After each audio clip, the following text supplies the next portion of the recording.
Hello, and welcome to You're Wrong About Musicals. I'm Esme, And I'm Nell. and today we are going to be talking about A Christmas Carol. Miss But Carol. first, some news. What have we got? What happened I want to talk this about this. This is not week? news. It's just about last week. It's news to us. Me and Esme were literally just talking about this before we started recording. But Yeah. so I think both of us definitely listened to it. I watched it as well. Well, you've never watched the Um, bootleg, but you did watch it. I've never watched it. However, before we recorded Anastasia, I may or may not have watched some form of Anastasia. Yeah. I can't even say it's the movie because I don't think I own the movie anyway. Um, but I watched it, but I didn't profit. I put it on like 2 times speed and I skipped through a lot of it because I was like, I know the plot of Anastasia the musical. I know what Mm, happens. I just need to refresh myself. mm. And I watched it and I was like, I love this musical. This is a really good musical. I can go and talk about this and talk about how much I love it. And then we talked about it for what felt like 5 hours. And the whole conversation was, I love this musical. Yeah, so Anastasia, because basically, Great Comet was a beast. Actually, Yeah. I'm really proud of the Great Comet episode. I think we did quite well on it. I feel like it's probably one of our best ones. However, the actual like audio recording was 2.5 hours long. I was like, okay, that kind of makes Yeah. sense. I put Anastasia into iMovie. I use iMovie to edit, guys. It's a high tech podcast. And it is 2.5 hours long, and I was like, what the fuck? Yeah. We talked a lot. And we won't say anything new at any point. We were just being like, I love this musical. This song is good. This song is good. This song is good. And we talked about and throughout it, I don't know how much was kept in, but I just kept saying, I'm gonna go and like listen to this and rewatch it after this recording. Yeah, Like I it want to was go and either watch it again. it was either that or it was like anyway. So here's some hyper specific knowledge about the USSR. Yeah. I also forgot when I was the point I'm getting to is I went back and rewatched it like all the way through. Yeah. And me and Esme, we've talked about this app. We have this app called Airbuds where it will tell you when you're like twinning with someone when you're listening to the same music. And we kept getting notifications being like, you and Esme are listening to Once Upon a December. You and All Esme are week listening to Journey to the Past. it was just like twinning. So it was either Anastasia or it was just like Christmas music. Yeah. But we just kept listening to it. And then I like watched it again. I was like, I love this music. This is so good. Just keep listening to it if it's bad. My because every week Airbuds like do like a week in review, and it was the most unhinged like thing ever. It was We like both had Christy Altamar like at number 2. if you saw an increase in streams, it was just us. Sorry, we've got really into Anastasia for the week. Okay, so my unhinged Airbuds last week was like a weird week, guys, for me. So my artist, Taylor Swift #1 every Okay. week, except from when it's not. Then it was Christy Altamore, then it was Les Mis. God. But my top songs, nothing that I've just read off. Actually, there's a Taylor song. So it was Waiting Room by Phoebe Bridgers. Checks out for you. Thanks. Then it was Getting Older by Billie Eilish, and then it was Stay Don't Go. Mine was my top artist. A little embarrassing. It was Wilbur because Okay. he released a new EP and I was listening to it because it's very relatable to me right now. The Okay. second was Christy Altamar, and then it was James Marriott. And my top songs were Around the Pomegranate by Wilbur, In My Okay. Dreams by Christy Altamar, and Once Upon a December by Christy Altamar. I mean, no Andy. Any week without Andy is a win. Shocking, truly. I haven't listened to it. I think the Spotify Wrapped results put me into a state of shock. I haven't been able to listen Oh to yeah, much guys. Wrapped. Spotify Wrapped happened. We said it would, and then literally 24 hours after recording, Spotify Wrapped did Yeah. occur. Um, now I got a message from Andrew Lloyd Webber. so did I. Let's just get it out of the way. Yeah, but he was my top message. Like it only showed you your top message, and mine was from Andrew Lloyd Webber, and I had to just deal with that. Because all year we were joking that I was going to get a message from Angela Lloyd Webber, not thinking that she actually would, because we didn't think he was going to partake. Yeah, I was like, he's not going to record a message. I'm going to get someone else, and it's going to be fine. It's going to be your like You know? second artist. Yeah, it's like it'll be like James Marriott or Lovejoy or someone normal like that. Yeah. No, No. Andrew Lloyd Webber decides. I honestly would have preferred it was like Jeremy Jordan. Can you imagine if Jeremy Jordan sent me a message? Shout out, Jeremy. God. He wrote, thanks so much for listening to me. Come and see me in The Great Gatsby. Oh yeah, Like guys, anything you say, Jeremy. Gatsby Corner might be back this week. It's been a tough week for us. Oh yeah, no. My top genre was Broadway though. Yeah, mine was either Broadway or show tunes. So I think I have listened to I've been listening to the Phantom West End recording a ton. So I think that counts as like show tunes rather than Broadway. Yeah. In terms of actual news. Oh wait, one more thing on Spotify Wrapped. The Oh podcast got yeah. wrapped, and we got to see the fact that we were in some of you guys' top podcasts, which is really cool. It is crazy. Like, we love Spotify Wrapped. We celebrate it like it's a national holiday. And so the fact that we're in someone else's Spotify Wrapped is really cool. Thanks if that's one of you guys. Thanks for sharing it and like doing all that sort of stuff. Thanks for listening and thanks for sharing. Thanks for putting up with whatever random rant we decide to go on in a certain week without any reasoning. Anyways, news, proper news. Actual news. Noah Galvin is nominated for the Best Supporting Performance at the Indie Spirit Awards for Theatre Camp. Yay! Theatre Camp's out on Disney Plus today in the UK. Oh, really? Yeah. That's fun. Yeah, Diana the Musical and concert happened. Oh god, did it happen? It was pretty good. My favorite part was finding out Matty Healy's mum is playing was playing Elizabeth. It's pretty good. So I've been thinking about the fact that there's a chance Matty Healy knows about the Diana musical. It honestly looked just fine. Like, it's Diana the Musical. It's a bit insane. But it looked like a pretty good production. Yeah, I have no complaints about Diana the musical. Like, happened. I don't know what else to say on it. Does not count as like show news, like Broadway news. What? George Santos. Yes, no, this does actually count. George Santos got expelled from Congress again. Dad, I'm so sorry. My dad like thinks George Santos is amazing. Like me with Andrew Lefebvre. Yeah, George Santos is my dad's Andrew Lefebvre. But this does count as Broadway news because one of George Santos's lies was that he produced Spider-Man: Turn Off the Dark. It's insane. He's insane. It's my favorite George Santos lie. Yeah. Oh, this one's big news for me specifically. Oh, yeah. Andy Carl will reprise his role as Phil Connors in the Australian cast of Groundhog Day the musical. Nell's going to Australia. Honestly would. Yeah, you'd get over your hatred of long flights. Yeah, and like my fear of spiders and shit. Take the longest one possible. What else has happened? Merrily We Roll Along. Oh my god. Extended. What have you found? I just remembered something that happened this week. What? The playbill listing. Fuck off. It's such good. So ridiculous.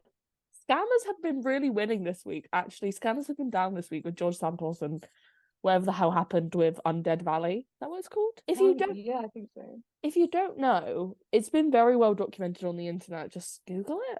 Yeah, I think Playboy themselves have even put out an article talking about what went down. But my favourite part was Norm Lewis having to say he had no idea what was going on. Yeah, I don't. If Norm Lewis was in it, I was really tempted. I was gonna like quote retweet it and be like, "But guys, this could be my big break." There's also part of me that was like, it would be really funny if I auditioned. Like, I sent in an audition. Betsy Wolf was pay for travel. Betsy Wolf was like joking about it on TikTok. The only other thing I think of, which I think we briefly, I don't know if it's cut actually, but I definitely brought it up last episode. Andrew Lloyd Webber said Broadway is now almost a vanity project. Yeah, my favorite one was that what's been his entire career then. My brother in Christ, you wrote a sequel to The Phantom of the Opera. Oh yeah. To be fair, okay. I don't want to be the one to defend Andrew Lloyd Webber because what he given his track record. Out of the two of us, a bit rich coming from him. Out of the two of us, you are the Andy defense. Yeah, I feel the need to. If you read the article, which I did, because it was actually quite an interesting point. Okay, the No, what context he is, is saying is very interesting. Of costs yeah, on Broadway have gone through the roof to the point where it doesn't yeah. really make sense. The proper context was he was basically talking to investors, like British investors, and he was trying to say, just a bit rude to be honest, considering a lot of the successes on Broadway. But he was like, "You've got to stop putting your money into Broadway. Give And me invest your it in money Britain. instead. England is where the theatre scene is at. You've England got to is my invest it into city. England." So I think there is something to be said for like innovation on the British stage. There's Yeah, a lot no, going on. I like that Starlight Express set a lot. you do. Um, You love that Starlight Express. Oh yeah, Merrilee's extending. I yeah, like somehow.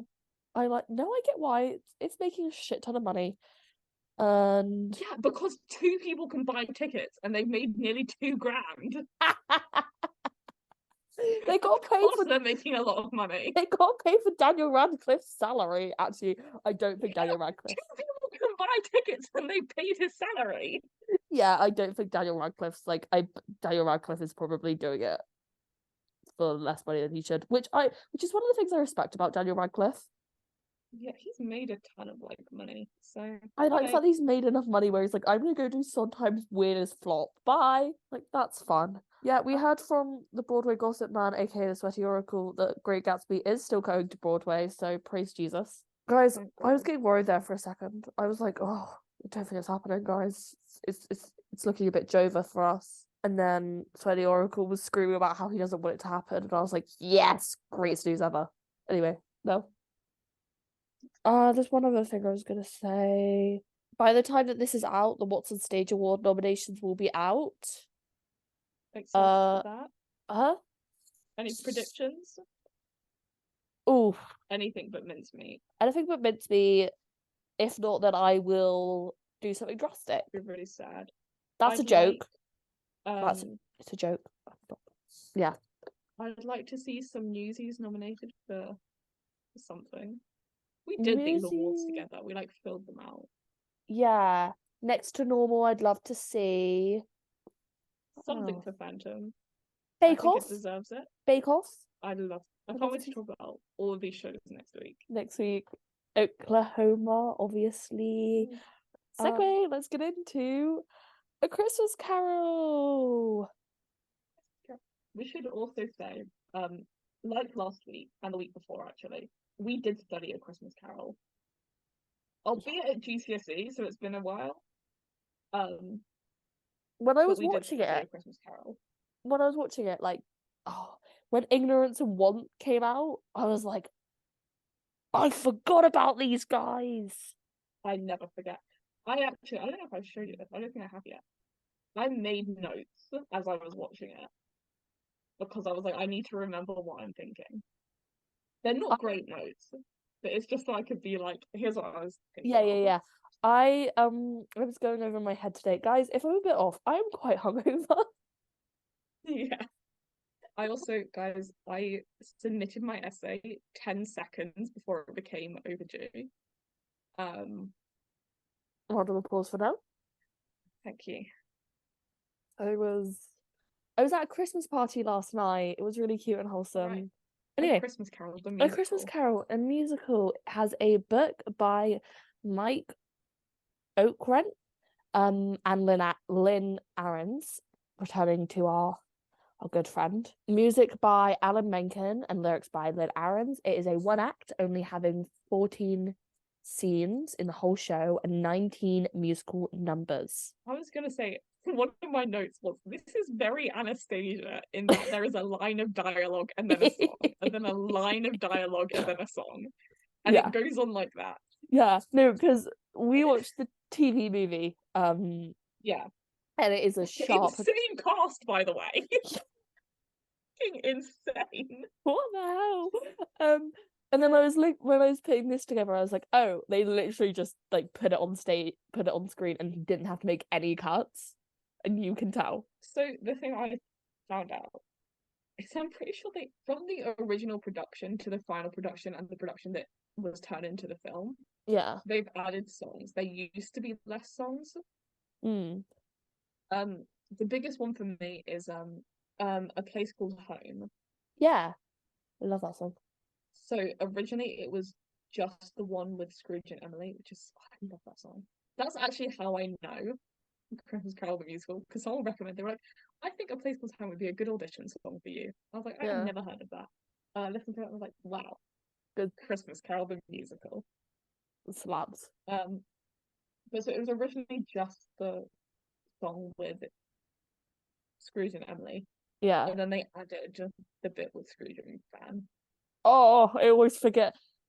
There's certain parts like I mean all in total, I probably read the book solidly like 3 or 4 times through, just like overstudying it. Bit weak. We were reading that shit every week with I'll say his name actually, and you can keep this in. Mr. Kelly English, year 10. I'll put some people on the map here. I'd like to shout out Ben, and I won't say his last name, but who got to play the clock in every chapter. Great role. I sat next to him. That's so bad Um, behavior. I know. I think I read his bell for like one chapter. And she's kind of only in one chapter. Yeah. So Okay, so I was thinking about this today and I was like, is this just like my hangover brain like not working? But there's a character called Belle. But I was like, there's so Fan and then there's Emily. So where's the Belle? okay. I have a few problems. I was gonna wait to get to like our thoughts to get into this, No, but I okay, will let's talk actually about it let's now if actually you want. let's park this. I just Let's wanted to know. explain what this show is. I just wanted to know I wasn't going insane. No, you're not. Okay, good. Because I really There is thought a I was. bell in the book. Yeah, I was like, there's a character named Belle, but I think I'm going insane because I was listening to it on my little walk earlier. But yeah, so it was developed in the 1990s for Madison Square Garden when they approached Alan Menken to gauge his interest on writing an adaptation of the Charles Dickens A Christmas Carol. It was designed to play a limited run at the 5,000-seat Paramount Theatre, which is now known as the Theatre at Madison Square Garden. Since this article's been written, it's now been renamed the Hulu Theatre. It's kind of a shit name. Like all the ones it's had have not been great names for a theatre. No, it's like a stadium. It's like 5,000 seats. So it's not. If you It look is at like it, it doesn't look like a theatre, like on the Mm. inside. Menken was given the ability to assemble his own creative team of collaborators to work with for the project. It included Mike Orkrent, and Susan Stroman and Lynn Ahrens. Lynn Ahrens said, I was upstate on a little vacation and the phone rang, and David Michael from MSG asked me if I wanted to do a project with Alan Menken, and he had requested me. My biggest concern was my partnership with Stephen Flaherty. I didn't want to jeopardize that. I said, I'd love to do it, but I need to run it by him. And of course, Stephen said, that sounds like a wonderful opportunity. Do it. Because it is. It's Alan Menken. It's Alan Menken. And like the two of them are kind of like Disney are like princess and fairy tales. Mm. Like that's their shit. Alan was kind of a motivating factor for me being offered this musical. I was so excited to do it because I got to work with Mike Orkrent and Susan Stroman, and the scenic designer Tony Walton, costume designer William Ivy Long, all for the first time. I thought this is an incredible opportunity to work with these geniuses. Working with Mike, Lynn, and Stro, he's just shortened Susan Stroman's name to Stro. Thanks, Alan Menken. He really went to the Andrew Lloyd Webber school of referring to people. Yeah, you can tell who he likes. On A Christmas Carol, they're just workhorses. It's no nonsense. We just knocked it out. We had 8 to 10 intense meetings and set a very detailed blueprint of everything we wanted to do. Mike Orkrent had a very detailed mind. So, on adapting this show, I think it's a very hard thing to adapt yes, because a lot of the stuff. First of all, it was 2004. The no, movie at least. I'm talking. so So yeah, the movie 2004, the original production is the 90s. it's like 93, I believe. Yeah, yeah, Yeah. 93. About half the book is spent with them flying over London. That's Yeah, going to be tough to do on stage and in 2004. yeah, The whole concept of the ghosts is pretty hard to do on stage and in 2004.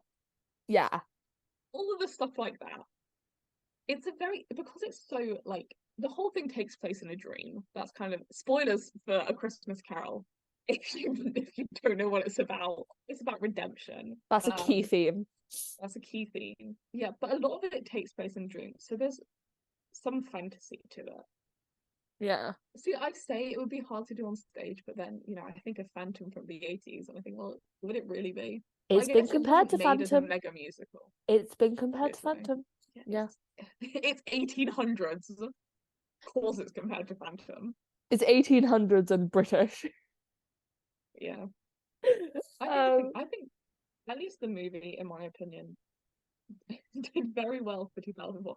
That's the other thing. Both Phantom and A Christmas Carol got movies in 2004. Maybe that's why I like this so much. I really enjoyed watching it. Oh yeah, no, we'll get into it when we get into our thoughts because I took a moment to come around to it, and then like once it hit, I was like, oh, I like this. I really, really like this. It's fun. One of the challenges for Mike and I as book writers was making a story that felt dramatic, that had a dramatic arc to it. Even though the Christmas Carol originally goes from this emotionally deprived man all the way to the end when his heart opens up, all the beats along the way are kind of formulaic with the three ghosts, which the audience expects. We had to find a way of making it feel fresh and dramatically satisfying. I think it was a big challenge to adapt a famous novel that did honor to the novel, but give it a chance to get other characters involved. One of the solutions. I was gonna say, yeah, that if you're gonna make A Christmas Carol into a musical, I don't necessarily see the point in trying to make it something fresh. No. No one is going to see something called A Christmas Carol the musical and be like, well, I hope this isn't just a carbon copy of the book that Who'd it's want based that? on. Who'd want that? I think it is. Okay. It can just be a good book. Yeah, but it's fun. I have a lot of thoughts on this musical. One of the solutions that they found was to open up A Christmas Carol and make London itself a character and highlight the rich and the poor and everyone in between as they celebrated Christmas. There's a wonderful song in A Christmas Carol that I love called Christmas Together. Explains Aherns, is a wonderful moment on Christmas Eve when everyone in London is celebrating Christmas in their own way. There are sailors coming to town that are going to have Christmas with the hookers down on the docks. There's wealthy families and poor families. Wealthy families are beautiful, having concerts in their lovely homes, and poor families are celebrating that they have an orange or a small chicken. It's a very epic number that goes all around Christmas in London. The sets are magnificent and the costumes were magnificent. It told such a story. I feel like that was something that was wonderful challenge to try and accomplish and show all of London celebrating, and this poor man named Ebenezer Scrooge peering into windows and seeing how other people did it. It's a great moment for me.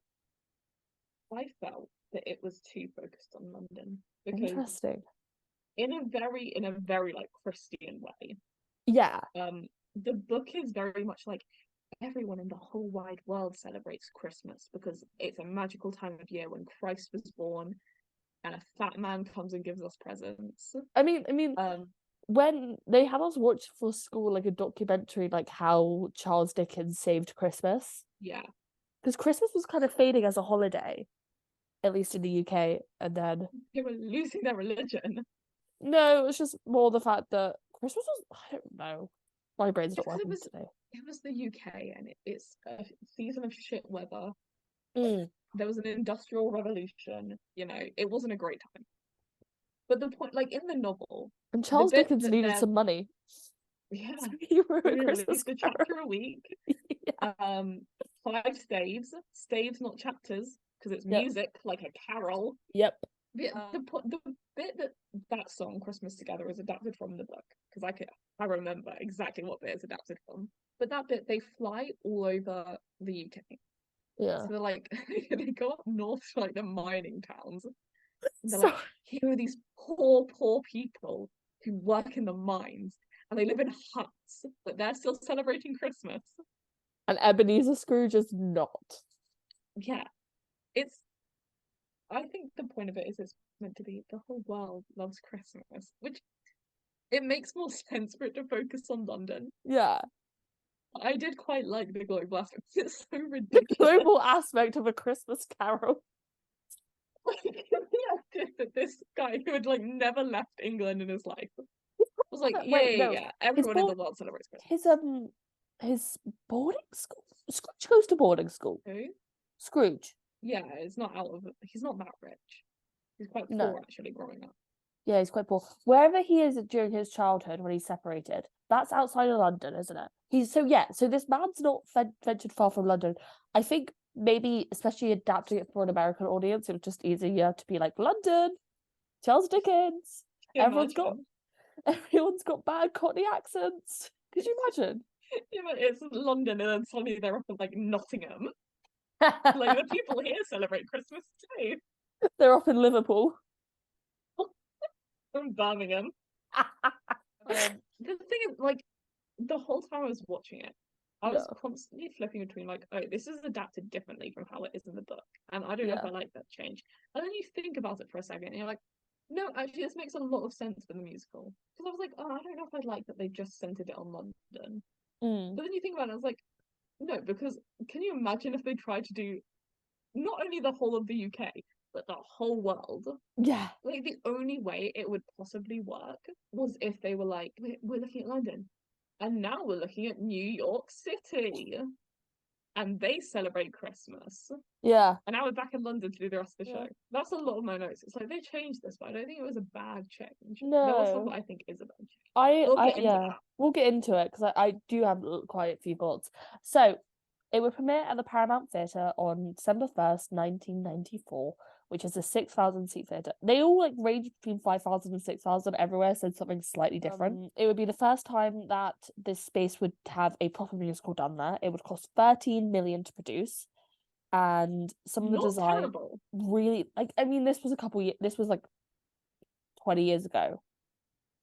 Oh, no, over that. Spectacle. 30 years ago. Fuck yeah, off. 30 years ago. You weren't alive. That isn't a big deal to you. I wasn't there. I was just like, that seems weird. I'm Anyway, 20. yeah, that I was just born seemed... 10 years after this was put on, and I'm 20. Some of the designs were match cellars, fake snow, a flying Scrooge with a cast of 100, a wraparound Victorian set with design of by Walton that enveloped the audience in all size and a dizzying array of costumes. There would be 400. Doesn't that sound beautiful? 400 costumes exact as blacklight and holographic effects, with a ticket price being $19 to $59 in 1996. I hate inflation. It's not just inflation to blame, but like, lose this? Yeah, we have lost the plot so like severely. A beautiful set and costume for $19. Yeah, that's crazy. That's like £15. Yeah, that's mad. I mean, you can still go. I mean, in the UK, you can go see shows for £15. Yeah, but you like. I'm assuming, obviously, it's not like the best seats in the house. No. But also, to be fair, that does kind of, do the spirit of the Christmas Carol. Yeah. Like, everyone should also be allowed to enjoy Christmas. Yeah. Whether you have $19 or $59, you can enjoy a Christmas Carol. But like £15 is, if you want a ticket for that, you have to like wait for a sale if a show goes on sale. It's a sale or like rush tickets, and you're not gonna get a good seat. Because I know that. Like, fine. Yeah, no. The theaters aren't massive. I guess in a like 5,000, 6,000 seat theater, it might be worth it to put in a bit more money for a good seat. Yeah.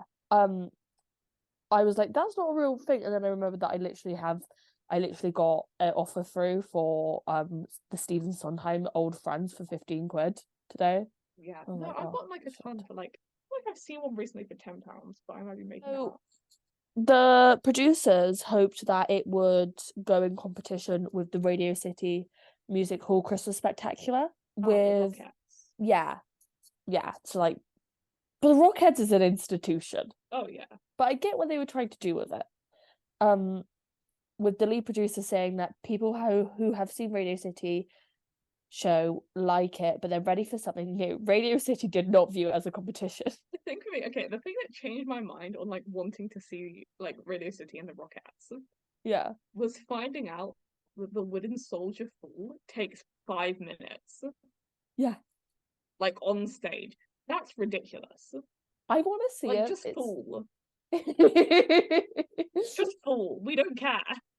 At this point, I'm like, I want to see it because like it's just one of those things. I think I'm going to see the Nutcracker. I have confirmation. Yeah. But Wait, I'm wait. seeing the Nutcracker, and I love ballet. I don't know if you guys know this about me. I love watching ballet. Yeah. But like the Nutcracker, like actually going and like paying, it's so expensive, but actually going and like paying money to go and see it, I was like, I don't know if it's worth it, but I want to do it at least once. I Mhm. used to feel that way about like the Rockettes, and I'm like, who cares? I see their practice videos every year on TikTok. Yeah. I'm fine. Uh, On TikTok, I can watch the toy soldier full sped up, and it doesn't yeah. take 5 minutes. So Yeah. I mean, yeah, fair enough. I've seen it used to be a thing. My uncle used to take me and my sisters to go to the ballet every Christmas. So I think I've seen the Nutcracker. yeah, No, I think I have. Because I remember going and being you like, oh, must yeah. have. You must have seen it if you went Because to Christmas. normally it was like Matthew Bourne's Sleeping Beauty. Whereas this time I Mm. was like, I actually think I know the plot. Anyway, yeah, they would not view it that way. And at this time, Madison Square Garden hoped that Christmas Carol would be replicated, with the head of marketing hoping that they were thinking of bringing Dickens back to London. The review, like a couple of reviews, one's from when it was first reviewed in the 90s, and then like one's from its like last run, like last season. Okay. Because often with these kind of shows, they like get, I don't want to say get worse over time, but like No, but I know what you mean. I know what you mean. outdated. Some, especially something like this where it does seem quite technical heavy. Yeah. Variety said Madison Square Garden wants a slice of the Christmas pie pretty much owned until now by Radio City Music Hall, recognizing that it probably won't make sense to replicate the venue's format of Radio City's Christmas Spectacular, The Garden, and its partner Nickelodeon Family Classics, along with executive producer Roger Prods, put together a team of A-list talent headed by composer Alan Menken to create an adaptation of A Christmas Carol. The result is pretty much what you'd expect for a musical built for 5,500 people sitting. The show begins with thunderous percussive explosion, rumbling organ, crashing cymbals, barring brace on Tony Walton's wraparound London cityscape set. It's so big you could park Norma Desmond's mansion there and you wouldn't even notice it. I tried to find photos of the original set and I just couldn't. Because I could find like close-ups of people, but I couldn't find like a zoomed out image, if you get what I mean. Yeah. I see what you mean. It is just very. It's annoyingly zoomed in. Yeah. Anywho, spectacle is the operative word here. Everything is big, very colourful, and very loud. It's also extremely difficult to follow, despite being very faithful to Charles Dickens. It's almost totally devoid of warmth, and much of its 90-minute duration, it may as well been a football game going on up there. The cast of more than 70, plus a couple of children choirs thrown in for good measures, staging this monster is more akin to traffic control. Still, it is done fluidly and an Auckland and Strowman trademark. Considerable humour, especially the big dance number, Link by Link, which is in which an animated ghost of Jacob Marley and a platoon of Ectoplasmic. ectoplasmic. I've never heard that word before. You must have like ectoplasm. No, I know what it means. I've just never like I know what I've heard of ectoplasm. I've just not heard of it like that. Um, Ectoplasm. It is a weird word. it's a weird word, but it's used in the right context. Like I don't know how else you describe it. Accomplices outlines for Scrooge the many ways in which his life can go wrong. This may be an inevitable result of the show, so amplified, so removed from the audience that we may as well be watching robots out there. The score is overwhelmed but gimmicky. It is such a shame because Menken has no equal in writing accessible tunes. Aherns is very intelligent, sentimental writer perfectly suited for the assignment. The New York Times said the latest entry in the annual holiday entertainment sweepstakes, the musical version of A Christmas Carol at the Paramount Theatre, makes for a pleasant 90 minutes, but never quite delivers to uplift you from the story of the words famous skinflint and how he rediscovers his conscience. Give them a B from their considerable efforts and hope that that in years share the show's heart will grow stronger. The mandate was to fashion a Christmas attraction to rival the lucrative Christmas spectacular at Radio City Musical. To that end, they have taken the Dickens tale and almost thrown a great deal of money at it. A lot has struck, as in most musicals these days. There's more of a suggestion of Vegas about A Christmas Carol. The eye is contoured to turn, with special effects to come on a regular basis, and the street sense doesn't lack warmly dressed bodies and an old beggar. Yeah. So those are the original reviews from the run, basically saying it's massive, it's a spectacle. Yeah, it would play its final season in 2003, and Theatre Mania would say now in its 10th and final season at at the theatre in Madison Square Garden, A Christmas Carol, a musical, remains entertaining and enlivening spectacle that's very easy to like but rather difficult to love. Wrong. I love it. Yeah, you proudly proclaiming that you love it. I can love A Christmas Carol. Yeah. A Christmas Carol the musical is an unabashedly entertaining show with plenty of good music and a great deal of spectacle. It requires that link. It is so inextricably to the British mega musicals that have now all but vanished. How much longer can Phantom of the Opera run? 20 more years, baby, until 2023. Literally exactly 20 more years. You will not believe how long Andy can keep that thing afloat. You would not believe it, Theatre Mania. Phantom will stay running. Yeah, there was genuinely a time when it was like the apocalypse came and Phantom was still running. Yeah. Oh my god, do we get to talk about COVID in this one again for the London production? Briefly. Yes. We get to talk about my favourite part of COVID, which was when London was put in its own special lockdown. It was we were tier 3 and the rest of the country was like tier 1. And our school was like, you still have to be in 5 days a week. What the hell? So I can't go to visit my aunt who lives in Essex, but I can be around like 1,000 other students. it was insane. I can't go an hour and a half out of London. Was it like we had to go to school every day, but we couldn't meet up outside of school? Yeah, rules of 6. It was stupid. It was an entertaining time. But the exception of Orkran, who died in 1999, all of the members of its creative team are still alive in forces today, with Stroman having gained special distinction as the choreographer and director. One more interesting thing about the show is how it offers the opportunity to see her work, how her work has evolved, and how it has not. Many of Stroman's trademark dance foundations can be seen in A Christmas Carol, from lengthy lines of dancers to tapping chorus girl in glittery costumes. The latter a nod to the Rockettes, but it feels a bit out of place for a show set in Victorian London. Yeah, there was a bit like that in the movie. It was the bit with the Ghost of Christmas Present. Yeah. He was putting on a show and they just had a bit and I was like, this is the Rockettes. Which it did feel very out. It was like the Ghost of Christmas Past costume. Yes. It was really like it had this massive slit up the side. I was like, is she in some kind of like perfume commercial? It's like, is she in lingerie? Like, what is she wearing? She should be wearing more clothes. Yeah. Anywho. But yeah. It's synopsis time. It's a long one. That is that's a paragraph. Ever since that Christmas Eve 7 years ago, when Ebenezer Scrooge buried his longtime friend and business partner, Jacob Marley, Scrooge's melancholy has settled into an eternal bitterness towards the holidays and his fellow man. His loyal but meek clerk, Bob Cratchit, is the constant target of his cruelty, and even Scrooge's own nephew inspires in his uncle no Christmas sentiment warmer than bar humbug. But this Christmas Eve is startlingly different. Scrooge has company. The ghost of his old partner has arrived to warn him of the consequences of the suffering he has caused and to extend an invitation for redemption.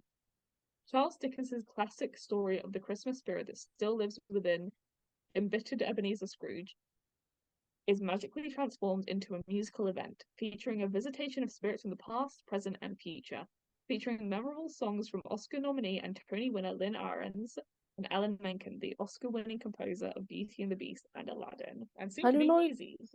Yeah, I'm like, where's Newsies? It was 2004. Yeah, and he still wrote Newsies. Yeah, like 10 years later. No, he was still did the original movie. Yeah, but that was shit. Yeah, I know what you mean. Yeah. Do you want to, where should we start with our thoughts? Or are we gonna do this bit about the movie and the cast? Because I feel like we should. Should we just, yeah, Because quickly again, we mention, only watched the movie. We didn't yeah, watch. should we, yeah, mention some background? So Yeah. after it's run at Madison Square Garden, it would become a TV movie with it coming out in 2004. The exact date being the 28th of November, during Thanksgiving. It's technically a whole Hallmark movie. That's who produced Which it. is crazy. Yeah. But it aired on NBC and it starred Kelsey Grammer, Jesse L. Martin, Jane Krakowski, Jennifer Love Hewitt, Geraldine. Geraldine Chaplin, Jason Alexander, and Ruthie Henshaw. Jane Krakowski was a shock. I was like, what? Like, I'd seen her name, like, being credited. And I was like, yeah, sure. She, But it didn't like, register. And then I was watching it and she turned up.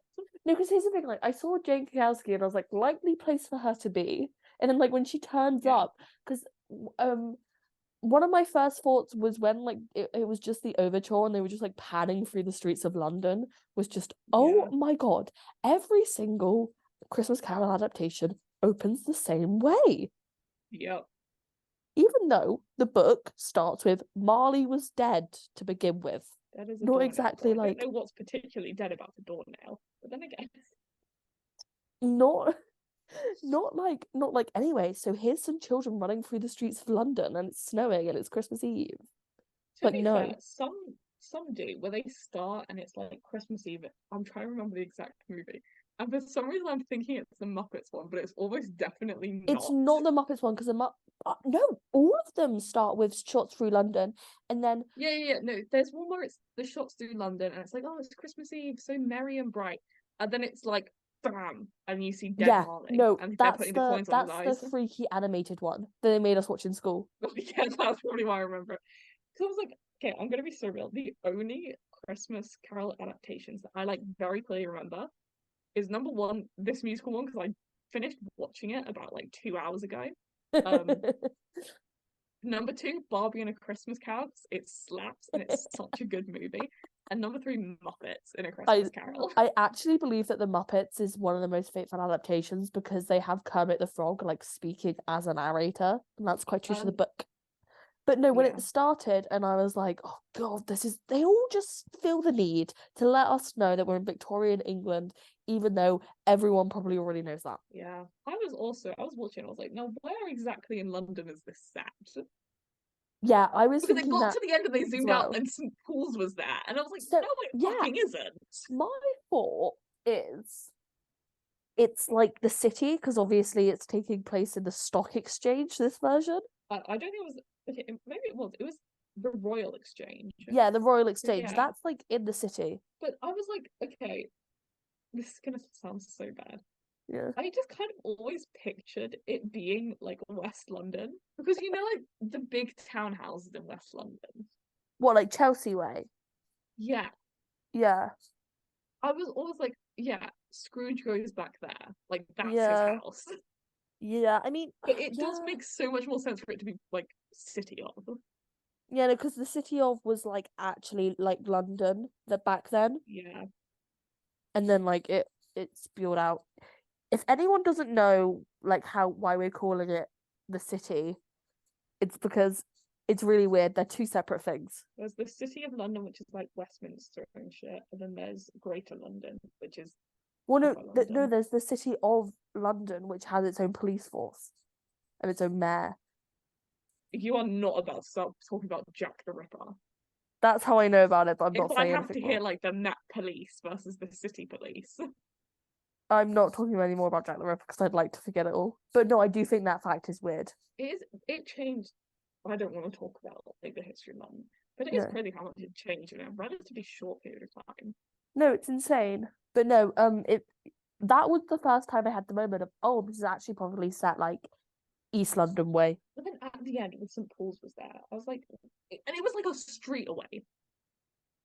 Like they zoomed out, and it was like the next street over was St. Paul's, and I was like, no, it isn't. I was like, are you guys gonna like put Big Ben in there for shits and gigs? Like, come on, just throw it in. Because that green screen that they had. Ugh. So when I was first started watching it, I was a bit like, oh, this is weird. I they all open it in the same way. Like I feel like I've seen this before. All the way up until we got to Jane Krakowski appearing in like a white summer's dress, and I was like, "This is It was ridiculous. I'm in it." insane. Okay, the beginning bit was me joking. I was like, this is bringing me back to December 2019, studying this damn book. The music as a whole, Yes. I kind of agree with a lot of the reviews. It is not good. Yeah. It's like it's feel good. Like it's fun to listen to. I was like, I'm enjoying this. This is Yeah. nice. Yeah. But it was, I think, especially coming off of a week of obsessing over Anastasia, like this is not good. But Yeah. it's not bad either. No. I dislike that they took away the fact that they took away Scrooge's small business. Yeah. He worked in the Royal Exchange. That really sucked. I like the fact He that was a like small business owner. I like the fact that they like gave Scrooge colleagues. Yeah. It was Okay, supposed the to thing about be. that I found really weird was then in the flashback then, which by the way, I found Yes. this pretty weird. So they're like, he dies 7 years ago, which is what happened in the book. Marley dies 7 years before the story takes place.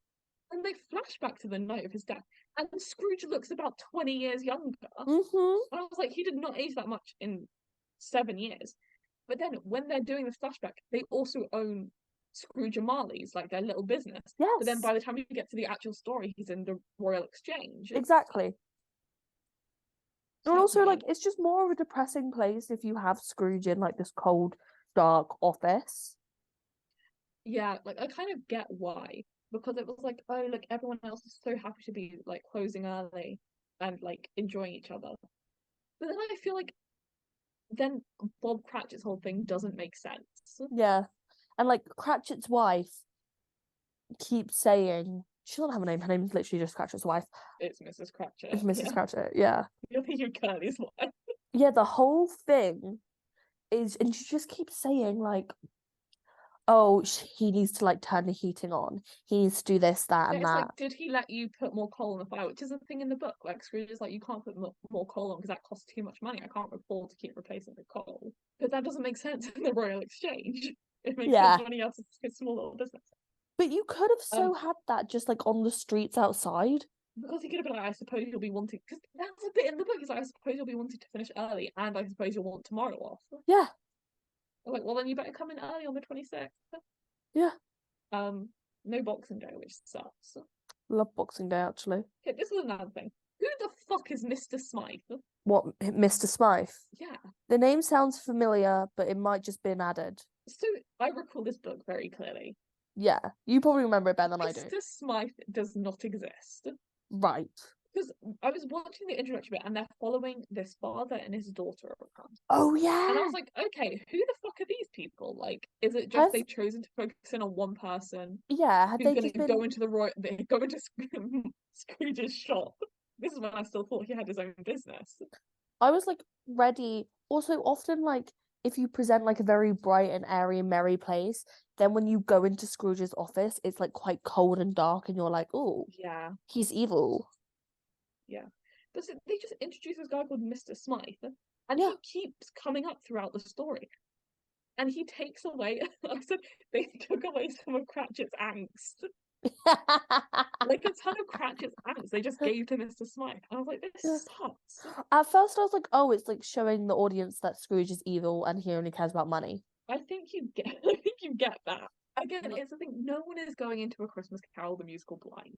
Like the No. thing is, like I went into Groundhog Day the musical blind because and even then I didn't because I knew what like the concept of Groundhog You Day knew was. the expression of it feels like Groundhog Day. Yeah, I understand it's a time loop and one of the guys is a dick. Yeah. That's kind of all I knew, and I went in and that was fine.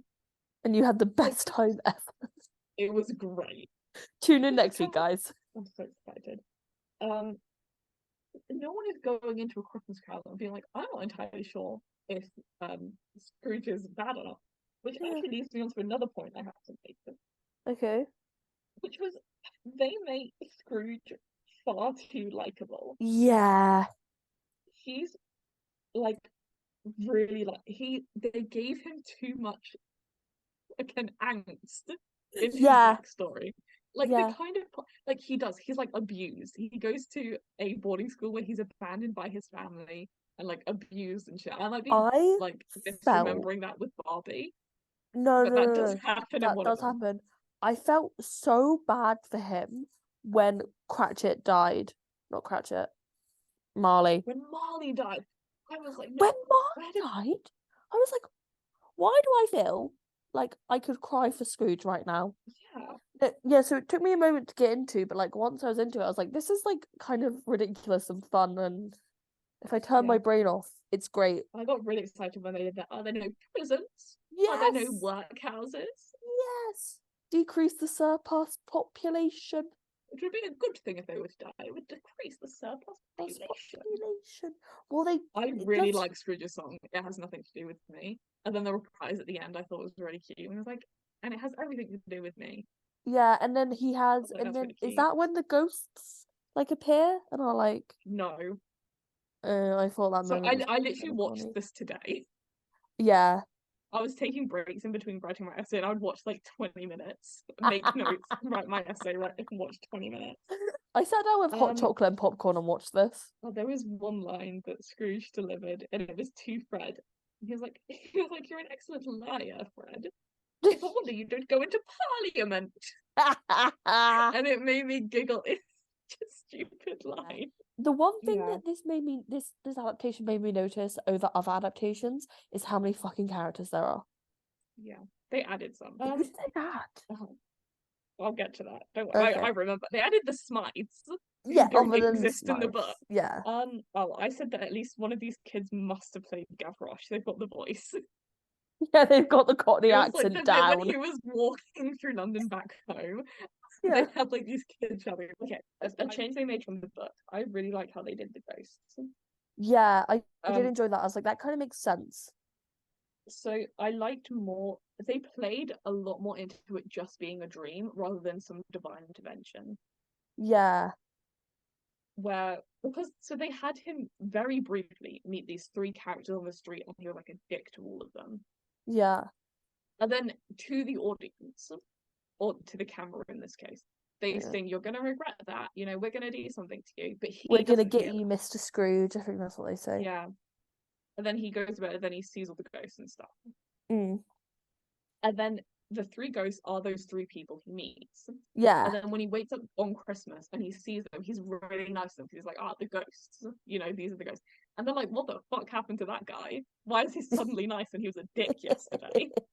And they have another little bit where they like that all three of them sit together and sing, but they don't mention that they are the ghosts. They're just like, something must have changed his mind. And I Yeah. really liked how they did that because I think we have to address this at some point in this podcast.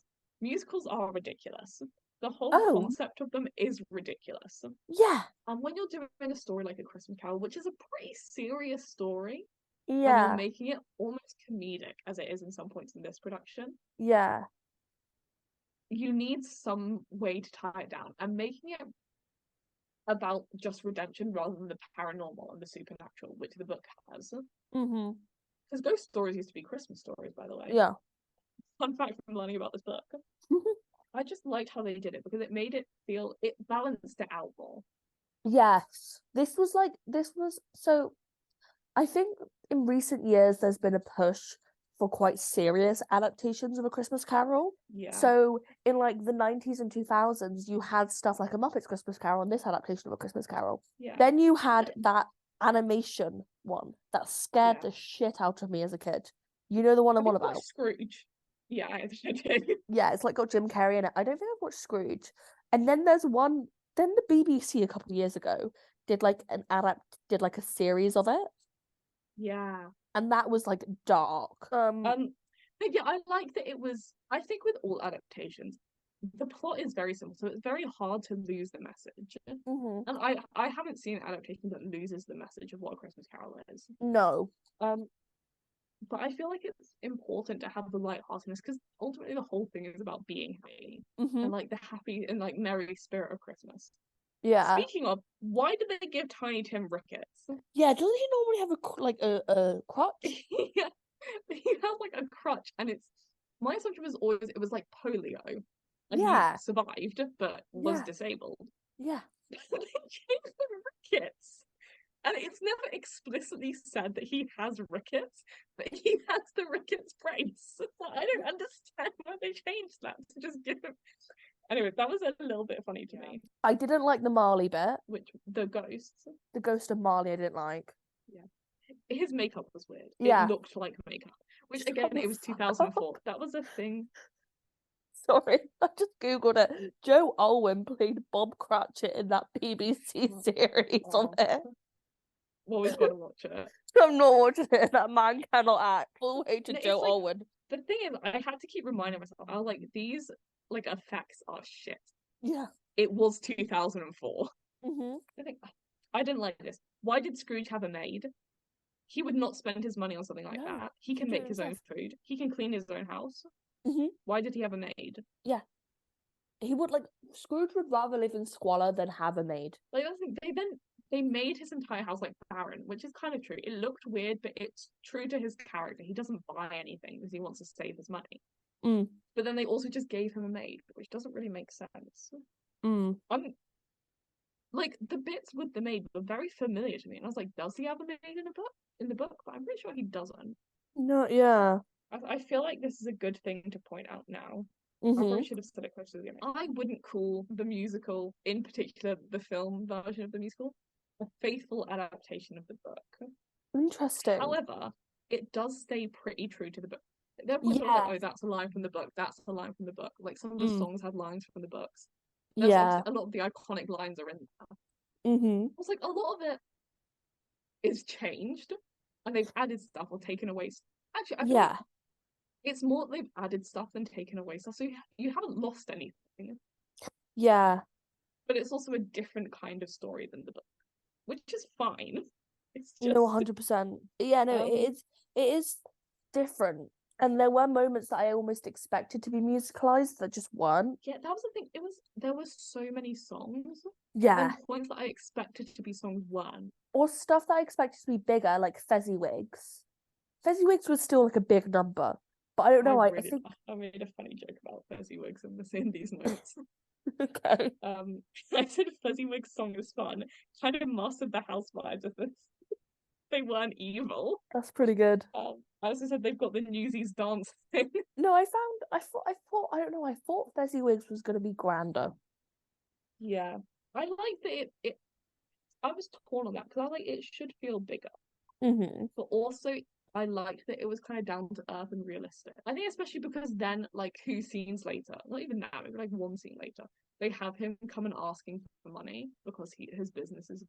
Okay, so this is another thing this is another thing they added, which again it just made Scrooge too likable because it gave him an actual point. Also, why did they make his dad go to prison? No, yeah. Because the whole thing was his dad was like, oh, son, save your money so you don't end up like me and you can stay with your family and keep providing for them, which makes sense. And so then you get to stuff like when he's talking with Emily and she's like, oh, I don't need a ton of stuff, I don't want a ton of money, I just want you. And he's like, well, you've never been poor, you don't understand, you need money, love won't keep. His exact line was like, love won't keep you secure, money will keep you secure. And I was like, he kind of has a point. Like, he's kind of in the right. Yeah, no, on that, like, the second Scrooge is shown, like, his father or Fran, he, becomes very soft. Yeah, he's really likable. And I feel like him being so likable is both a blessing and a curse. Yeah. Because on the one hand, you root for him the entire time. Like, you're like, he needs to change. He cannot end up like Marley. He's really likable and nice. But also, on the other hand, his change isn't big enough. Yeah, and it plays his misfortunes and some of the stuff that happens in his life in a way that makes you feel like really bad for him. Like Marley's death, you're like, oh, I feel really bad for Scrooge because he's lost a friend. Yeah, like they have him die in front of him, and as he's watching his younger self cradle his best friend's body, like older Scrooge just goes, he was the best friend. He was the only friend I ever had. I'm like, Jesus Christ. Yeah, and even like the Fran stuff and like the Fran and then being like, yeah, I've never met Fred. I don't want to because I would never see Fran again. And I was like, And there's a bit when like I think it's the Ghost of Christmas Present. He's looking at Fred's party or whatever. By Yeah. the way, I hate that they did cut the bit of them all making fun of Scrooge. That's a really iconic bit. Doing charades. Yeah, and then making fun of Scrooge. That's a really iconic bit. But when he's like, a toast to my Uncle Scrooge, and they're like, oh no, he's evil. Why would we toast to him? And Fred's like, well, he can't be all evil. After all, he's the brother of my mother. He's And my I mother's know, brother. And even if I never met my mother, I hope I get to meet Scrooge someday. yeah. And then Scrooge looks all soft, and I'm like, Jesus Christ, you've made him too likable. You're supposed to hate Fred, Scrooge. I liked how often they put in God bless us everyone, because it felt like an actual thing rather than it just being a line at the end. They've changed two characters' names that I'm pissed about. Yeah. Number one, her name is not Fan, it's Fanny. Her name has always been Fanny Scrooge, and they changed it to Fan. Not even Fran, Fan. And I was like, what? Secondly, they changed it from Belle to Emily. That's what I For thought no it was. apparent reason, her name is as Belle. I I don't don't understand. Because I was like, I swear there's like two girls in this, and then I was like, is Mrs. Cratchit's name Belle? But then I was like, no, I'm picturing like a dance. So I was like, have they changed Emily's name? I was just gonna say, I always forget how long the past bit is. Yeah. That's when most of the stuff happens. Like it goes on for like half the show. Normally though, like I am more of like a part like my favorite like ghost is the Ghost of Christmas Past, because you often get so much and you get so much, I don't know, understanding of Scrooge. My thing, actually, I feel like this is either in past or present, and I feel like it might be in present. Yeah. And they cut it either way. But there's a bit in the book where it's right after him and Emily Belle in the book. When him and Belle break up, he then gets, I believe then it has to be past. Yeah. He gets taken to see her current family at Christmas. Yes. No, so it's present. No, because like it's like immediately after. Oh, right. Yeah. No, I So know I feel what like you it was mean. like, let's see how her Christmases have been going. Yeah. And he like sees her really happy with the whole family. Yeah, I did feel like, because I think when we first ended up at Fred's, I was like, oh, we're seeing Emily again. Yeah, normally was my favorite part. Doesn't Fran like? I don't like the whole like, oh, Scrooge was sent away to a workhouse or to Okay, but work. he wasn't. He was sent to. I don't know why they got rid of the boarding school. No, he was The sent thing to was, work. it was meant to be that he sees all of his, well, friends is a strong word. Classmates. All of his classmates going home for Christmas, and he's stuck there. Yeah. And then it's meant to be that Fanny comes. Yes. And and then Fanny's meant to come What? and like take him back and be like, oh, you can come back for Christmas. Oh, brother. dear brother, like come with me. Yeah, Don't and you he's like, love oh, I me? was happy that Christmas. Yeah. Which I guess is what that first place called. I love the song so much. It's a It good. is such a good song. It's a good old song. And because the musical makes it a point to be like, after he was sent away, he never saw Fan again. And I was like, yeah, which I feel like is again no, that's wrong. sadder. They're making him too tragic. I think I'm going on to the Ghost of Christmas Present. I didn't say a lot about him because it was a pretty short part, apart from like the Rockettes bit. Oh no, so there's the Rockettes bit, which is what, abundance and charity, I believe. That I was like, I guess, because But again, they just had the Smythes. Like they had the little Smythe girl for apparently no reason. yeah. But what I really liked about that, the moment where it clicked, and I was like, oh, this is very Christmassy, was Christmas Together. And like Christmas Together is a very simple song. It's literally like, but I was like, it doesn't need to be any more simple. It's just like, It's Christmas is pretty simple. it's like it's basically getting across the message that Christmas is all about being with people. Yeah. And Scrooge is alone. I was gonna say, I think the Ghost of Christmas Present would be really fun to stunt cast. Yeah. They're stunt casting Scrooge. No. No. The Ghost of Christmas Present is the perfect one to stunt cast. Oh, also about Scrooge. Yeah. In A Place Called Home, is old Scrooge, like ghost, like present day Scrooge, singing along with Emily. He sings bits of it. I liked that choice. I was like, that's pretty sick. I did like a lot of the songs were themes throughout. Like you could hear the A Place Called Home melody so many Yeah. times, Yeah. as well as the one his mum sings when his father gets sent to jail, Yeah. which happens. The star one. I have no idea what it's No, I called. know exactly what you mean. My first thought when Christmas Present appeared Mm. was I was like, you know who could do this role in a very funny way? Who? Todrick Hall. Yeah. No. I was like, it's not the perfect role for him. Like there are a ton others. Like and then as he starts singing more, I was like, Lin-Manuel Miranda could do this. Would it Lin. be good? Not No. necessarily. But would it be fun? Would I be entertained? Exactly. I was like, Yes. that's the role to stunt cast. Yeah. It's fun. Also, like, they don't actually have to like be on stage that much. I also think Jeremy Jordan could do it very well. That would be funny. But we think Um, Jeremy should be in anything at this point. Just pop him in and we'll find it hilarious. I didn't like how they did Ignorance and Want. Yeah. Because it's a very dark I didn't, moment. yeah. Like the tone And I was like, completely switches. the note I made was it's not done the best, but I feel Yeah. like it's very hard to do properly. Yeah. Because it does kind of Because come out of nowhere. yeah, like it was a specific bit that they're not hidden under his cloak at all. Like the Yeah. camera slowly pans back to him and you can see that there are two people under his cloak. They're almost like And they're it's like also you couldn't not. like starve children to get those like skeletal looking bodies. I You was about to couldn't say, really create the prosthetics that you need. yeah, I wonder if like a puppet could have almost been better. Because they're not meant to be like childlike. They're meant to be like this other creature. They're described as childlike, but I think it's more that they're like malnourished. Yeah. Let's see if I can find the actual fucking quote. It's a very short section, like it's literally it's the bit at Fred's. Oh yeah, Yeah. it's kind of sad because then he says, "Forgive me if I am not justified in what I ask," said Scrooge, looking intently at the spirit's robes.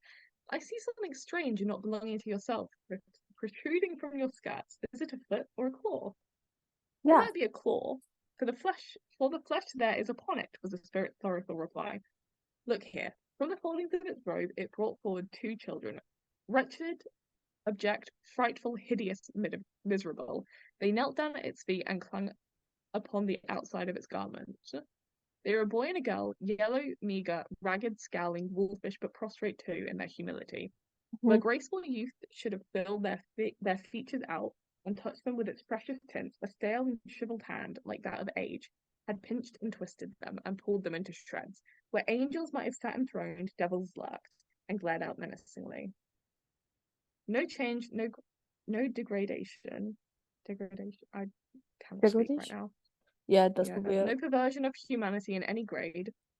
Through all the mysteries of wonderful creation has monsters half so horrible and dead. Spirit, are they yours? They are man, said the spirit, looking down upon them, and they cling to me, appealing from their fathers. The boy is ignorance, the girl is want. Beware of them both, and all of their degree, but most of all beware the boy, for on his brow I see that written which is doom. Unless the writing be erased, deny it. But that's a very important bit, and it's very hard to get right.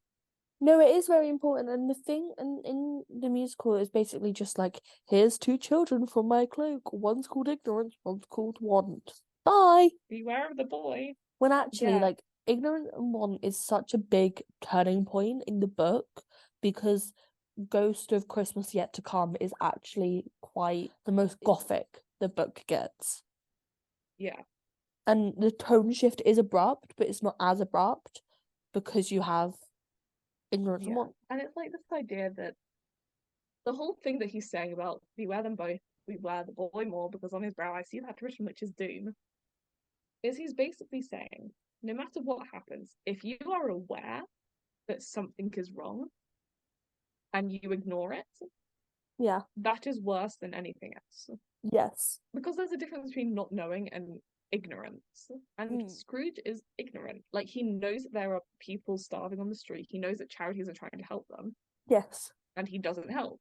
Yes. And it's meant to not only awaken Scrooge, which is Mm. why he's so like distraught for yet to come, Yes.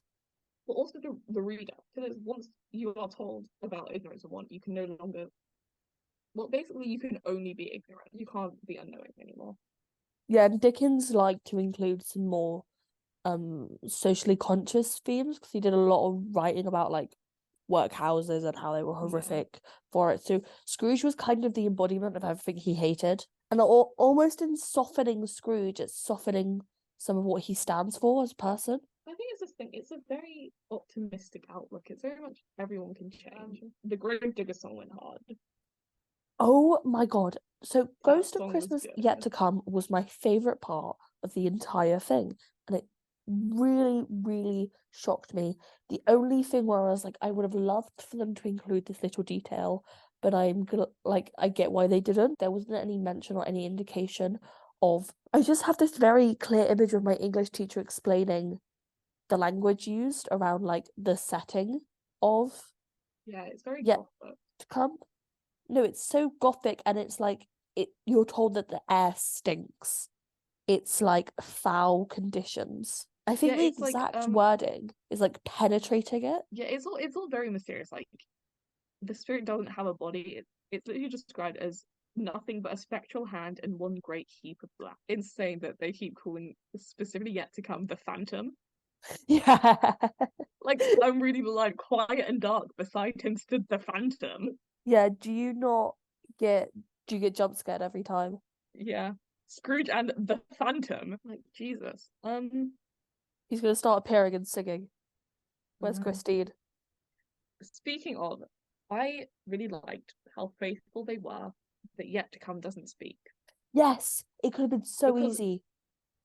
she spoke the actress, because it was a woman. Again, this is the other thing. I understand why they do it because of the way it works and because it was live action, not animated. Yeah. Christmas Past and Christmas Yet to Come are both, I feel like androgynous is the best word I can use here. I mean they're like not it doesn't They're matter. specifically described as neither boy or girl. Like Yes. that's Christmas Past. It's like a little fairy of light. It's a very weird thing. Yeah, it's like a mythical being. Like Yeah, and then Yet to otherworldly. Come is like the Grim Reaper, but you don't Yeah. see anything. Yeah. Um, Present is the only one that isn't like a Present real is like form. yeah, It's like Santa. I always imagine Present as like a bigger Santa. That annoyed me, by the way, in Present when they were doing their little Rockettes bit. They Yeah. had a picture of Santa in the background. He was in a red suit. He used to be green. He was only red for Coca-Cola. Do your research. Come on, guys. I could have told you that when I was like 8. They only made him red. I also had to double check because I was like, I don't entirely know If Santa was a how thing. popular Santa was in the No. 1880s. I don't think he was a thing really. He was, so I had to look it up. He became Okay. popular in Britain in the early 1800s. So they're Oh, cutting okay. it close, Yeah. but he was a real thing. Okay. So obviously I liked like the robbing scene. I think Yet to Come was the bit when you most realize, oh, this is like a dream. Yeah. When the bed just appears in the graveyard. Because I feel like in the book, it's at least implied, maybe explicitly stated, that he's taken to his house and he sees his dead body in the bed. Or Yes. no, it's like that he sees his belongings being sold and he's like, Yes, have he I been sees robbed? his What has happened? belongings being stolen on a back street in London. And it's because the thing is, like, in the musical, he sees his own dead body and then he's shown his grave with his name, Yeah, which because isn't the it's same impact. Because the whole thing is he sees all of these things happen. He's like, this is horrific. Who would ever deserve such a thing as this? yeah. And then he finds out it's him. Yeah, because there's such like a mystery around whose name is on the grave. One moment I did like was when Scrooge was making his "I'll be good and merry and I'll love Christmas" and the what is the exact word? I will live with both the past, present, and yet to come. Something like that. I loved that moment in the musical and how they had the home theme. Yeah. And also the bit when I didn't entirely understand why it happened, but when he was in the graveyard and then he saw the little Smythe girl, for God's Yes. sake. But then all these other children came in, and I was like, this is very much, the children of the future inspire them. I think that's the thing. The reason, and I guess this kind of ties it all back to what we were saying about making Scrooge too likable. Yeah. The whole reason Scrooge is like a dick in the Uh-huh. musical, at least, is because of what his father told him, which was to Yes. save money and never spend a penny so he can always be rich. Yeah. And that's it's a bit stupid because it's very one-dimensional. Yeah, yeah, But that's the reason he's the way he is. yeah. Mm. And so then there's this whole idea, which is that he has to go and be nice to children. Yeah. so that because he's doing what happened to his father, which is like putting people into debt and Mm. forth like that. Again, the bit with fucking Smythe Mm. when he's bringing his daughter with him and being like, I just need a little bit more time. It's like, fuck you. I think that's a nice bit. It's not entirely faithful to the book. No, but I feel like in a moment like that bit, you can take a lot more creative liberties because Yeah. it's quite vague. And especially since there is such a large chorus to it, it's nice to bring everyone back. What else are you going to say about that moment? That's when I cried when I was watching it. Yeah. I shed some tears, and I normally never shed any tears. I'm like, yay, Scrooge is good now. I was like, no, Scrooge is good now. But it's not a compliment. I cried a lot last week. Yeah. I was really like, I'm not gonna get emotional. So like, it's A Christmas Carol. I Yeah, know what happened. I'm not I gonna get know what emotional. happens, like the back of my hand. The bit with Fan and Scrooge when they were writing the letters and singing to each other like across the country or wherever he Yeah, was. I was like, this is really sad. this is really This is sad. really sad.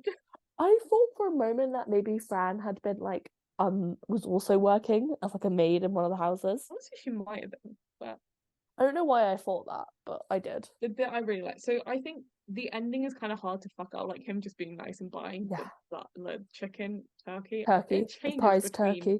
Yeah, it's very hard to fuck up. It's a pretty easy bit. The bit I really liked was the bit at the end when he's going to Fred's house Mm, and he knocks on the door, and then mm, the camera pans back to show you the door and show it opening to Fred.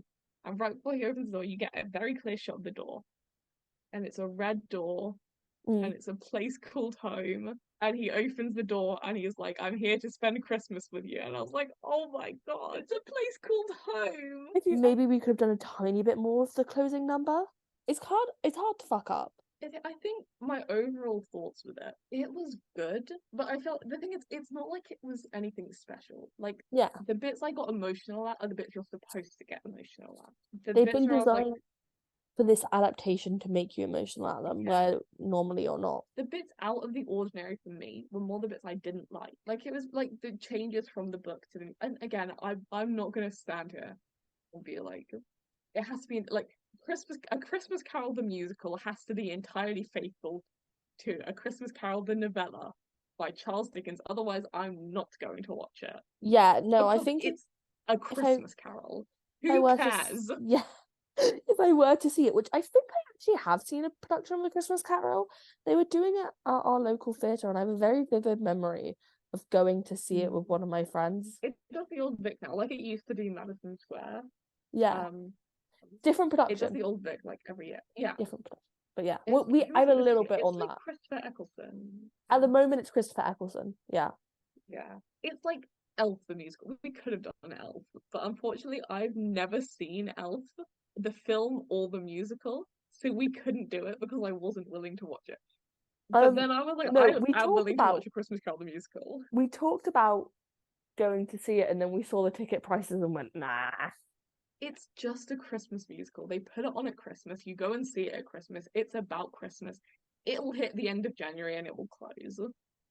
Yeah, And like, it's not meant to be something that makes you think really deeply about yourself. yeah, Or like no. is meant to stick with you year round. It's just like it's Christmas. One Let's thing, go watch A Christmas Carol. yeah, one thing that we haven't brought up in relation to Christmas and Christmas theatre yet, I can't believe we've made it this far in the episode without mentioning it, is I was thinking about it and I was like, why has it never been had like a full scale production here? And I was like, well, Again, all of the big theatres are being used for pantos. And I think it's like a mix of things. Pantos are very classic in the UK for Christmas. yeah, how would you explain a panto? Rocky Horror Picture Show, but PG. Yeah, Not for even kids. yeah, PG. Yeah. I mean, I did once see one called Dick Whittington and his cat, and it made all the jokes you thought it would, and it was like for children. That was pretty shit. But no, we love pantos in the UK. They are a massive part of Christmas culture here. They happen like, at our you biggest know the joke, theatres. which is like, he's behind you. Yeah. That's panto. It's like and It means pantomime, by the way. yeah, I we don't mean know if we explained pantomime. that. Panto means pantomime. Pantomime.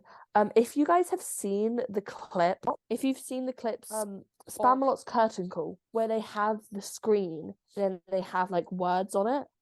Yeah, and the everyone sing along has bit is very common. in panto.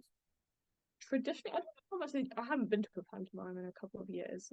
No, How but ironic. like Well, I have. There's this kind of trope. This pantomime we went to did do. I don't know how many professional pantomimes still do it.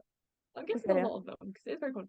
It's this idea of there's like a dame character, Yes, an older Danes. woman who is played by a man in a dress, and they put him. It's not Republicans drag. would lose their Republicans minds. look away. It's not drag. Like you're not meant Yeah, to believe in any sense that it is a woman. You know no. it is a man in a dress. He will be billed not under a like drag name as I think his name. sometimes, not commonly, but I have seen it done that they're billed under drag names. I think if they have drag queens playing the character, then Yeah, yes. or But that's a or different often type the evil of character. queen, often the villain is played by drag queen sometimes. Yeah, so it's the thing. The dame is like an older character who's like the comedic relief, and that's usually just played by a man in a dress.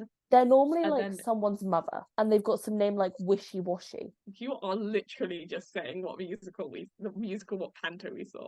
No. I think it's a very common name. It's like Dame something or like Lady, It's like Mrs. lady like household appliance. And they'll have like a ridiculous costume. It's very like a massive dress that's over. I don't know why we're getting so into explaining the Dame character, but it's just a very integral part of pantomimes. Yeah, like they're fun, and but over Christmas time they happen all across the UK, and Yeah. So like um amateur ones, there's like well-known panto groups, and then there's the Panto, which is at the London Palladium, so like which has stars. this year like the London the panto at the Palladium, I believe it's Peter Pan, Peter Pan. and it is a stacked cast, Yeah, it's as near and I can. yeah, no, she's like billed like quite low down, which it just shows how It's got stacked of a It cast doesn't it usually is. have like a celebrity in there. Yes, yeah. It's the kind of thing that I could see like Judy Dench doing. I think Judy Dench has done She panto, definitely has. It's kind of thing and like you'll see this cast and be like Judy Dench is in this. It's like likely place for her to be at like Christmas, to yeah, be honest. and like all of the big regional theatres, um, like so touring shows normally go into don't have shows in them at this time of year. They'll just have pantos running, But and like that's the traditional Christmas entertainment in the yeah. UK. So we don't really have a Christmas spectacular. We don't really have a Christmas Carol because we don't need it. We've got our own Yeah. culture around it. Like you get like we were talking about like Elf. Elf goes on every year. But that normally goes into the Dominion, and I think when the Devil Wears Prada moves in, it won't come. Yeah. Like But it's I'm just used to Christmas the Carol has no reason to go into a big house and do a proper production. Also because it would be there for a few months. There's no reason for it to. No one is going to go see it in August. yeah, something like the Old Vic, which has a rotating Yeah. array of shows. It makes sense for that. For something like the Dominion, where it's not actually set up for like a rotating thing of shows, it's just how it's been for the past since COVID, basically. I could not find very much information about the London runs. The one I know for certain is that it was closed early in 2021 because we went back into a lockdown. Yeah. For the TV movie, Variety said it is the 37th best production of A Christmas Carol I've ever seen. Probably the third best musical version behind Albert's Finley in Scrooge and Mr. Margot? Magoo. Magoo. Oh, God. Even with those disclaimers, it's still pretty good, which said something about the enduring appeal of the Dickens stories, adapted from Broadway, populated with spirits of NBC's past and present. Kelsey Grammer, Jason Alexander, Jesse L. Martin. It's not a bad way to close out the Thanksgiving weekend with a well-deserved break from the NBC dramas wrestling with desperate housewives. I like the fact that this man has a list of all of his favorite Christmas Carol adaptations. I'm like, I like Did them. we not do that at the beginning? No, I like the Muppets, but like you couldn't tell me past that. I'm like, yeah, I know that there's been a Muppets, ton. Barbie, animated. And now this. LA Times said these days the ghost of Christmas present is the Chase Manhattan Bank selling a credit card for the holidays. That's who called me while I was watching A Christmas Carol, the latest incarnation of the Charles Dickens classic, starring Kelsey Grammer as Ebenezer Scrooge and airing at 9 on Saturday night on NBC.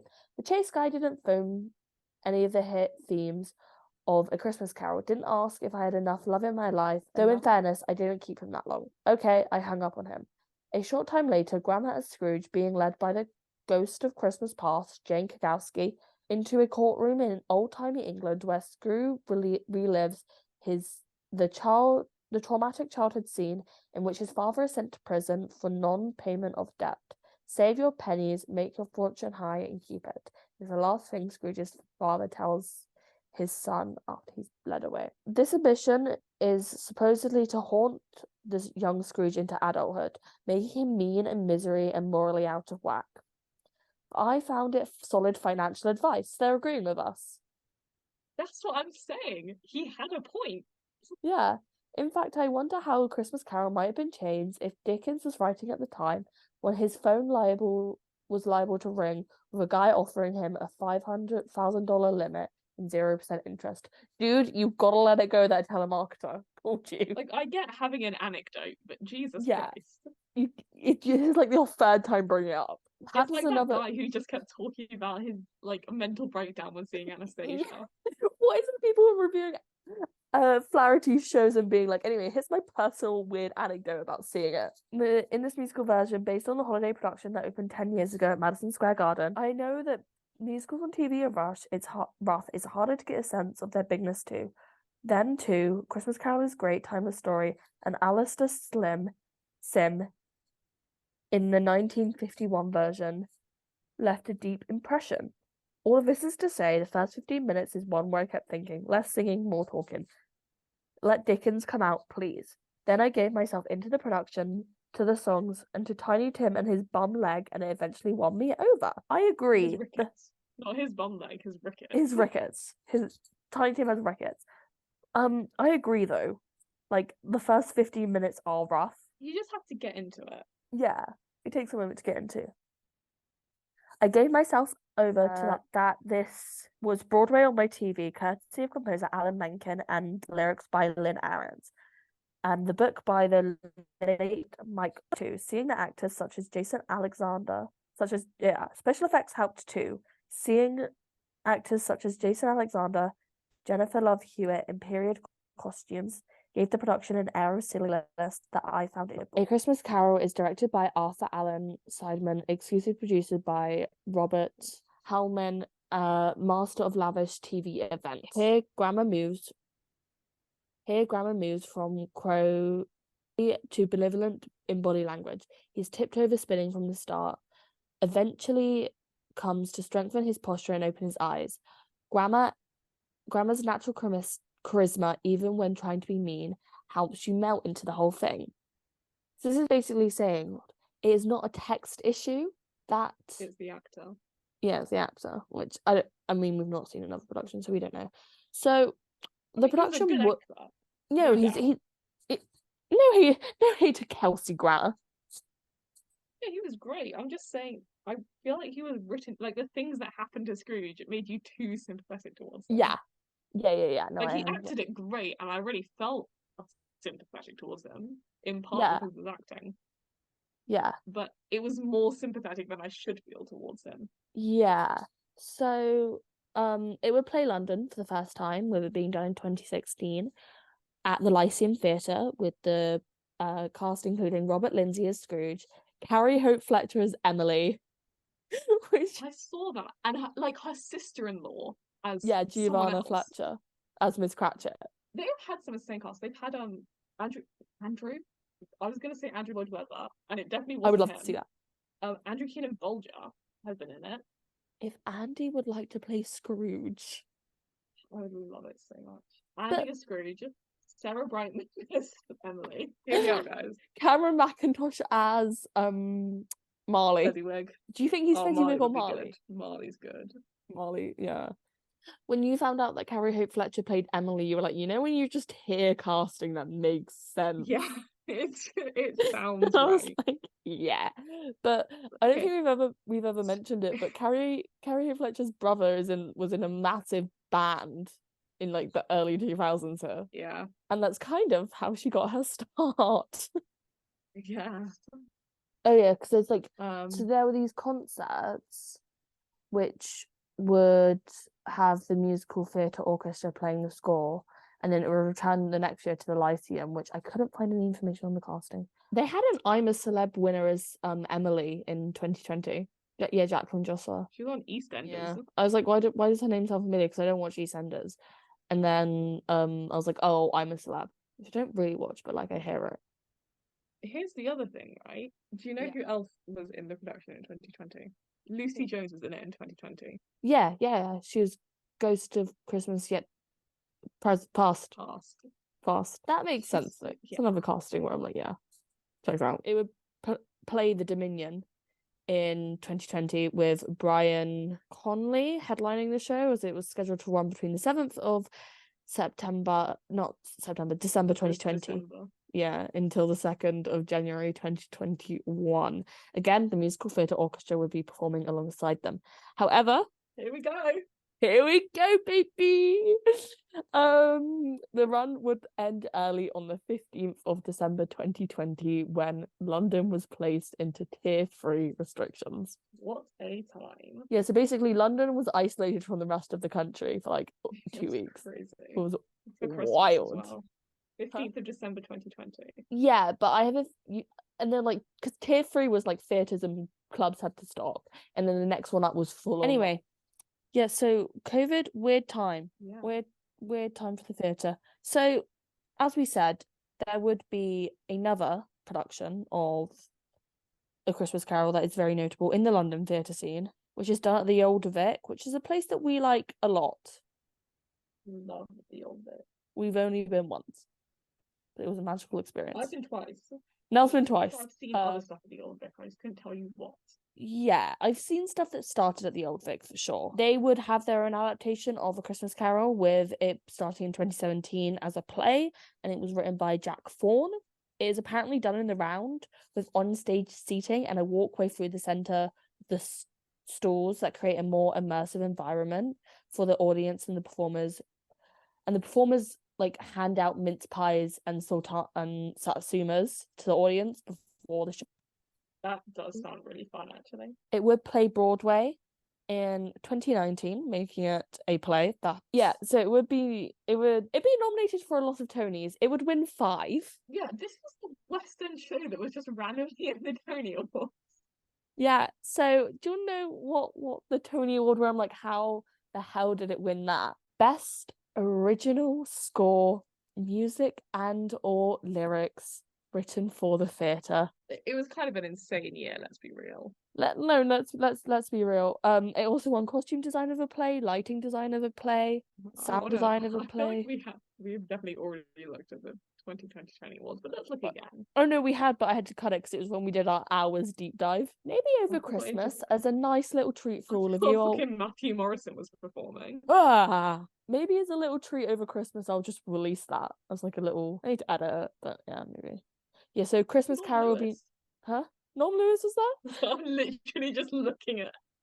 Fucking hell. Jagged Little Pill got 15 nominations. It's not good. Why the fuck did it get 15? It is so funny to me every time I scroll down. It's like, yeah, okay, normal plays, normal musicals up for the Tony Awards. And then we got to A Christmas Carol, and I was like, I don't remember there being a production of A Christmas Carol eligible for a Tony that year. And you look at it, and it's the Old Vic in London. Yeah. It's the Old Vic production, so it has to be like billed like that. But the thing is, it's on the again, I'm on Wikipedia, so take it with a grain of salt. But it's just listed as whoever won the award, and then in A Christmas Carol, and then you hover over the Christmas Carol bit, and it will take you to the Old Vic. They won 4 different awards, 5 different. Jesus. That's fucking ridiculous. They won Best Original Score, Best Scenic Design, Best Costume Design, Best Lighting Design, and Best Sound Design, all of a play, of course. Preference of all of those. Moulin Rouge won in the musical section. Ugh. Do you remember when Aaron Tveit won a Tony because he's the only guy nominated? Yeah. Aaron Tveit stands, don't come for me. No, I think if he deserved the win. No, he deserved the win. It just makes me laugh. What if he didn't win? what if? I remember all the jokes at the time of being like, guys, I'm really worried Aaron Tveit isn't gonna get his Tony. Guys, he deserves his Tony so much, but what if he doesn't get it? What if he doesn't get it? Like, that's so funny. Anyway, I think that's That's a do you have Christmas any- Carol. that's a Christmas Carol. We have finished our last show of the year because next week Year in review. it's our much anticipated year in the review. We have been talking about doing this It's for months. anticipated by us more than anyone else, I think. Yeah, you're finally gonna get answers like our full thoughts on mincemeat. You're gonna get to It's not even going to be full. I was saying this before we started. I was like, I don't think the year in review is going to take that long to record because it's going to be, we're just doing a tier list each. So I think it's going to be maybe like 5 minutes per show because we'll talk about it a bit. And then the actual episode will be quite short because a lot of that can be cut because we're going to be saying the same thing. Yeah. And I was like, however, we're going to talk for like an hour each on mincemeat and how much we hate it. Yeah. So it is going to take like 10 hours to record because it's going to bitch about mincemeat. I'm excited to talk about it though, because I think that I'm just looking at my list right now and I'm like, some of these shows we've kind of skirted around talking about and not had the opportunity to yet. And some of them I don't think we're gonna do as episodes. But no, I'm excited to talk about these shows actually. I think it's even if it's relatively brief, I think it'll be really fun to finally like rank them. Yeah. And I'm excited to get into some of these things because like I'm looking at this list of shows and it's pretty epic. Yeah. Wide range. Get to talk about actually some of my favorite musicals. It'll be really fun. I feel like this has been a good year for us for theatre. I've seen the most shows I've ever seen in my life, like this year. Yeah. And we saw a lot of them in really quick succession. Yeah. It was crazy.